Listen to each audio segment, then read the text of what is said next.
Hey everybody, welcome to another episode of Just Open It, the YouTube series in which I open recently acquired toys. My name is Russ. Thank you very much for watching this video. I really appreciate it.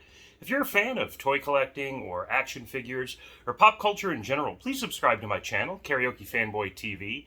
Every Monday I do post a video in which I open a recently acquired toy or action figure, and today I am opening the McFarlane Toys Superpowers Batwing. If you've been watching my channel, you know that collecting these Superpowers toys has been a bit of an epic, and so this video kind of concludes a three-part arc in which I've been trying to acquire all of these first wave Superpowers toys. I did post a YouTube short last week in which I got a tip from a local toy collector here in Phoenix that these were available at a very specific Walmart.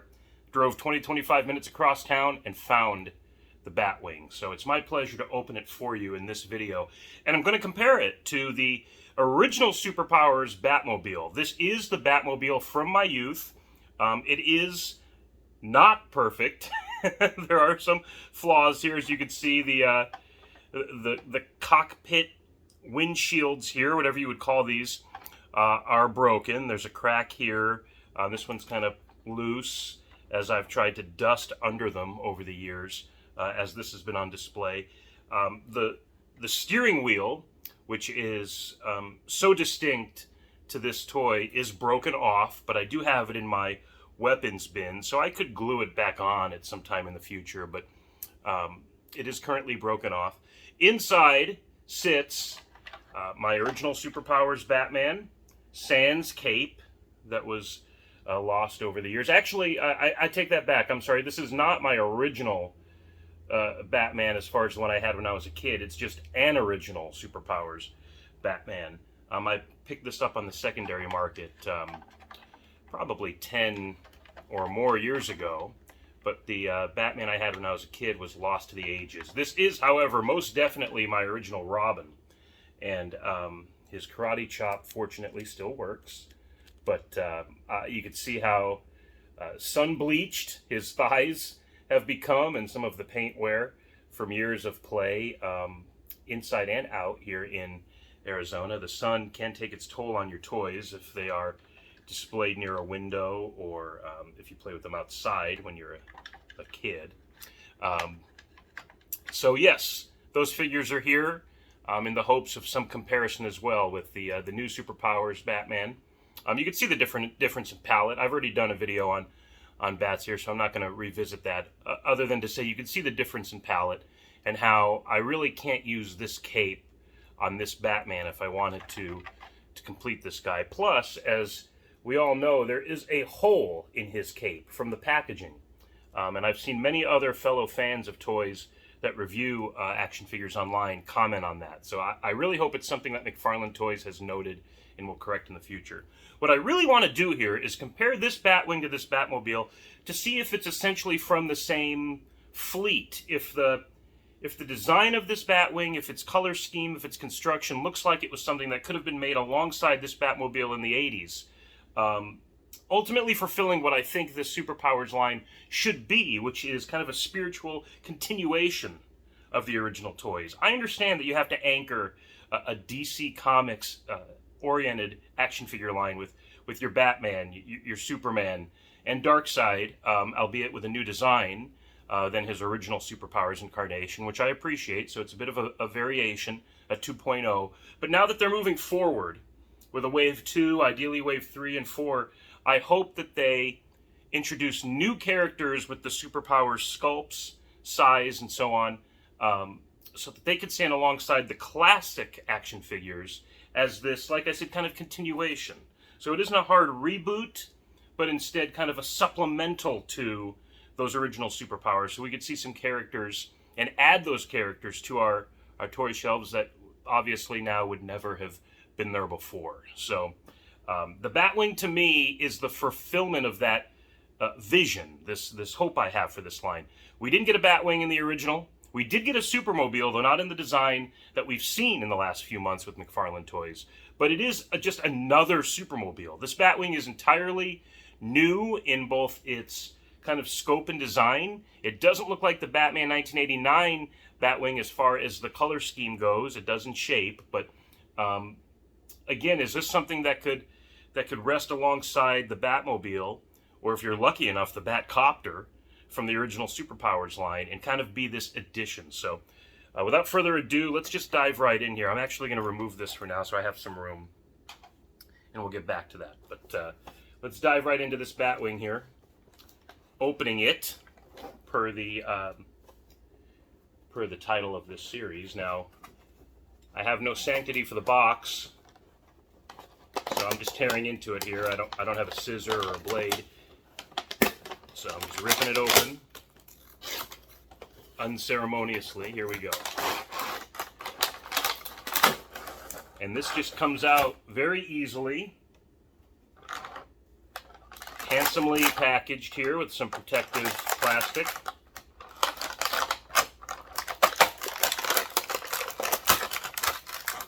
All right.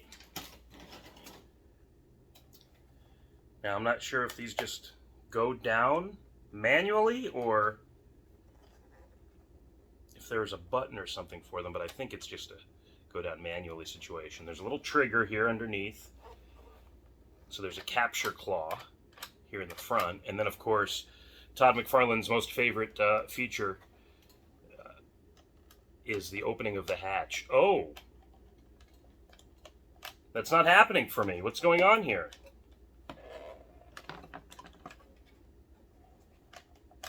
Uh-oh, do I have a fatal flaw in my Batwing? Am I missing something here? Ah, there's tape. There's tape! What? Okay. So I gotta pick this tape off of the hatch and ideally leave little residue behind. Oh, man. Okay, no problem. But that gave me pause. Like, what am I doing wrong here? And again, if I'm a kid ripping this out of the box, ready to play, and I'm pressing on that bat symbol and this hatch doesn't open, you don't think that kid's going to frustratingly, like, try to yank on this plastic and possibly crack it?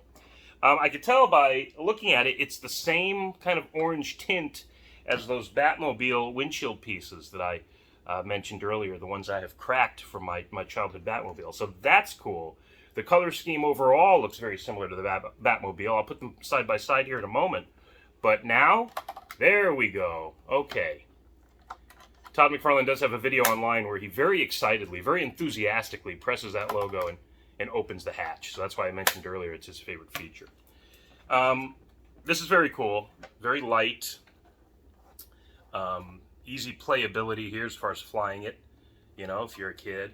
And then that shot where it goes up like into the moon, and there's the bat shape, and then down, and we collect the balloons, or we grab the penguin, or whatever we're doing here. So yeah, the features of this are very much like the 1989 Batman movie Batwing, right? Which is where I believe we first see Batman fly a bat symbol shaped aircraft. I think, I could be wrong, but I'm pretty sure that was distinctive to Tim Burton's vision for the 1989 Batman movie. So to capture that in a Superpowers mold here is a nice element of continuity with Batman's character. He's obviously into branding. You know, he he wants super criminals to know Batman caught you, okay? And you could tell from the bat cuffs on your wrists, to the bat plane that picked you up, to the little note I pinned to your lapel when I left you hanging in front of Gotham Police Department headquarters there. Everything about this this crime prevention action that I've taken against you is distinctly Batman. Okay, so very much into branding and marketing as a superhero, which probably comes with his you know, Wayne Enterprise mentality as a businessman here. So let me put Batman in the Batwing,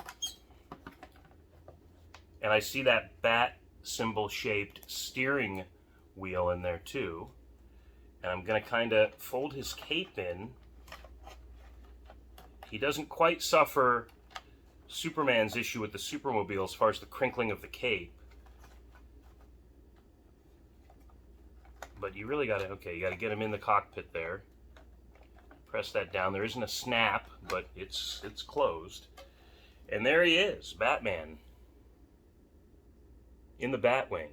That was kind of my thumbnail, I think. So, and then to remove the character easily, boom. But I will leave him in there for the rest of this video.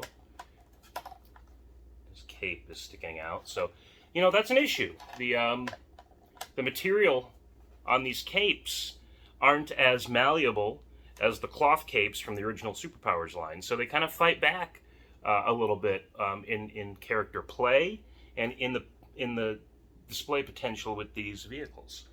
But to have these two side by side for the first time here, very cool. It isn't a spot-on recreation of the blue, but you can tell that these two vehicles are kind of meant to be parked next to each other in the same Batcave, on the same Earth. They're not from parallel Earths. This is the same Earth here. And it is by far my favorite element in this Superpowers line so far, as I thought it would be. The vehicles are what are standing out. The vehicles are standing out in this Superpowers line. The figures themselves lacking the original kind of superpowered action, you know, like Robin's karate chop that I performed earlier. All of the characters had something like that in the original Superpowers line. McFarlane Toys Superpowers do not. They're simply standard 5 points of articulation action figures with nice but not phenomenal sculpts. They're celebrating the original Superpowers, but lacking a bit of that sharpness. And as I mentioned in the last video about Superpowers, and as some of my fellow fans have mentioned as well in comments in their own videos, their chests are just a little puffed up, a little too inflated. They're stout characters, which is specific to McFarlane's style overall, as both an illustrator and obviously a toy designer, but not super indicative of Superpowers as we remember it. So again, these are just small details. The capes, the sculpts, the potential for an action feature, or at least maybe some weapons to kind of embellish the super-powered element of these characters. These are things that are very easily remedied, and hopefully we'll see them fixed in future waves. I don't think these are variables that will prevent me from buying those figures, especially if they do offer a variety of characters, like this Green Lantern John Stewart to me is very promising. Apparently it's out there as a chase figure in this first wave. So if I do find it here in the Phoenix market, that would act as kind of an epilogue to this Superpowers series, but I'm not really holding my breath on that right now. I'm kind of hoping that instead he's grandfathered into Wave 2, if he's not already in Wave 2, and just kind of leaked with this wave. I have no idea, and my research has offered very little as far as what's really going on there. If you know, if you're a toy collector and you're a fan of this series, or you're following it avidly like I am, please mention in the comments what's going on with John Stewart. Is he a chase in Wave 1, or is he a leaked figure from Wave 2 with more to come? I'd love to know, so please comment below. But overall, I'm giving the Batwing my most favorable review of anything released so far in McFarlane Toys' Superpowers line. Of course, the Supermobile is a very close second. I do love that design. I love the nostalgia and kind of campiness of it. And so the vehicles are what are standing out. And if you wanted to just buy the vehicles and incorporate them with your original Superpowers figures, well, actually, let me see if that's possible, because there may be some collectors out there that are interested in such a thing. So will this Batman fly effectively in this Batwing?